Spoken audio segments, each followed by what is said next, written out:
সংস্কার যে সমিতি আছে, এই সমিতিকে, এই কমিটিকে পূর্ণ ক্ষমতা দেওয়া হোক।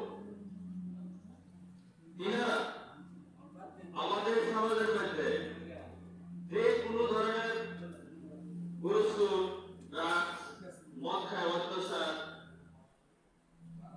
তারা পরিপূর্ণ ক্ষমতা দেওয়া হোক, যাতে তারা যে কোনো কঠোর থেকে কঠোর শাসন ব্যবস্থা করে আমরা কেউ প্রতিবাদ করলাম না, তাদের লগে আমরা সঙ্গে থাকবো।